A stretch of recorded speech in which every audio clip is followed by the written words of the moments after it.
Sa nangyayaring impeachment po ni VP Sara, ang kanilang isinisigaw po doon ay accountability and transparency.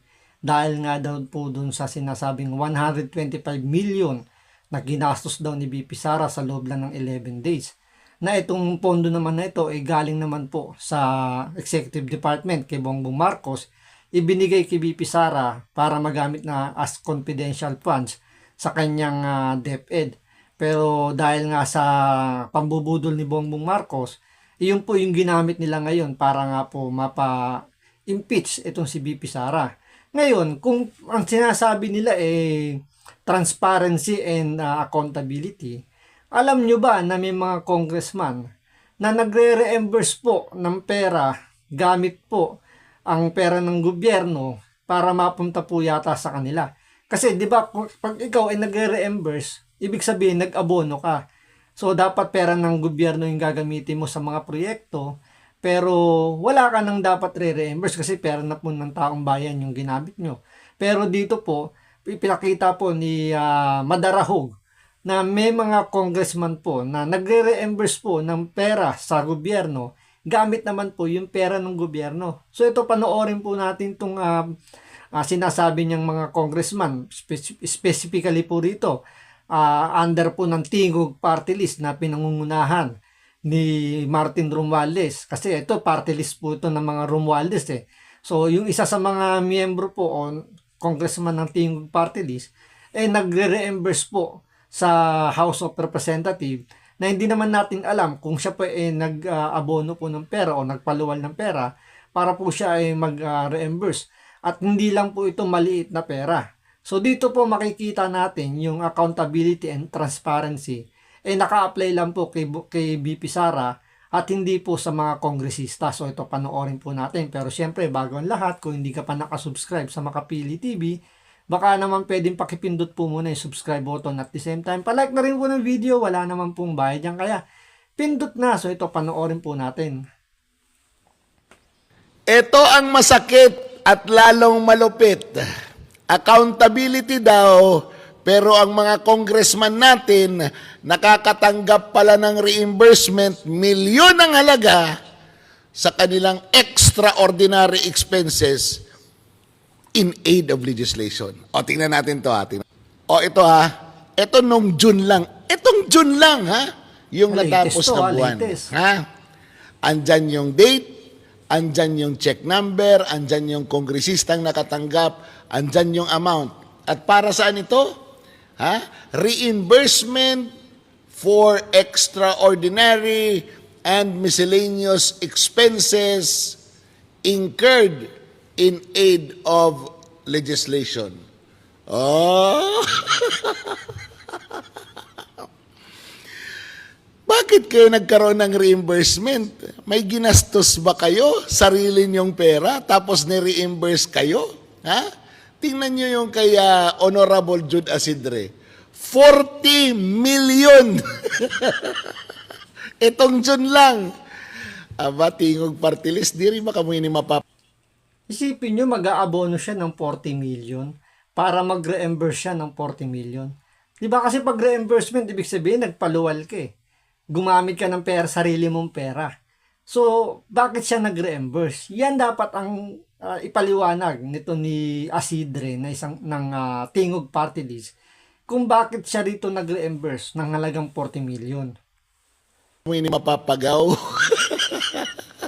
Bangin mawarayang kamuhin ni Tingog. Alaga na 40 million. Ibig sabihin, pag reimbursement, nagpaluwal ng 40 million si Honorable Jude Asidre. Tapos, ni-reimburse ng pera ng taong bayan. Saan kumuha si Jude Asidre ng 40 million? O, tingnan natin to ha. Ito yung March, ha? Tingnan nyo. Noong March, ayan yung date, ayan check number, ayan yung pangalan ng congressman, ayan yung amount. Noong March, nagkaroon din ng reimbursement si Honorable Jude Asidre. O, ayan o, ayan o, ayan o. 20 million. Kailan yan? Noong March 10, ha? O, di ba? Kita nyo? Pero noong March 11, meron pa rin siyang reimbursement. O, ayan o, ayan o, ayan o. O, 20 million. Alak.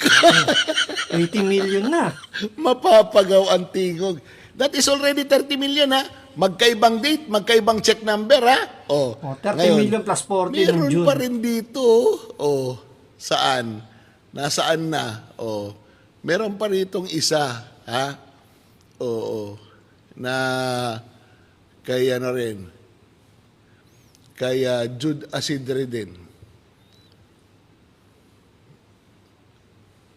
Ayan. Kita nyo? Oh.